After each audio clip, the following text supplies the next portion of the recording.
বাংলাদেশ সনাতনী জাগরণ মঞ্চের মুখপাত্র ও হাটহাজারী পুণ্ডরিক ধামের অধ্যক্ষ চিন্ময় কৃষ্ণ দাসের গ্রেফতার নিয়ে কথা বলেছে যুক্তরাষ্ট্রের পররাষ্ট্র মন্ত্রণালয়। গতকাল মঙ্গলবার মার্কিন পররাষ্ট্র মন্ত্রণালয়ের নিয়মিত ব্রিফিংয়ে দফতরের প্রিন্সিপাল ডেপুটি মুখপাত্র বেদান্ত প্যাটেল বলেন, আটক ব্যক্তিদের উপযুক্ত আইনি সুযোগ নিশ্চিত করতে হবে এবং তাদের সঙ্গে মৌলিক স্বাধীনতা ও মানবাধিকারের নীতি মেনে আচরণ করা উচিত। ধর্মীয় স্বাধীনতা ও মৌলিক মানবাধিকার রক্ষার ওপর জোর দিয়ে প্যাটেল বলেন, প্রতিটি দেশের সরকারকে আইনের শাসন ও মানবাধিকারকে সম্মান করতে হবে। প্রতিবাদ হলে তা শান্তিপূর্ণ হওয়া উচিত। আমরা এই বিষয়গুলো নিয়ে সব সময়ই কাজ করে আসছি।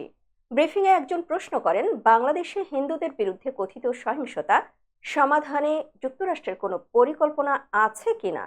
উত্তরে প্যাটেল জানান, আমরা প্রতিটি সরকারের সঙ্গে সমন্বিতভাবে কাজ করি এবং মৌলিক স্বাধীনতা, ধর্মীয় স্বাধীনতা ও মানবাধিকার রক্ষার প্রয়োজনীয়তা তুলে ধরে।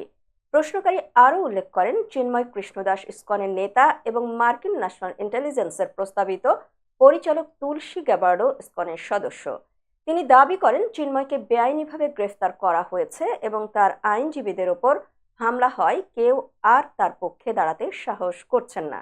জবাবে প্যাটেল বলেন, এই মামলার বিস্তারিত আমার কাছে নেই, তবে আমরা সব সময় বলি, আটক ব্যক্তিদের পক্ষে উপযুক্ত প্রতিনিধিত্ব নিশ্চিত করতে হবে এবং মানবাধিকার রক্ষা করতে হবে।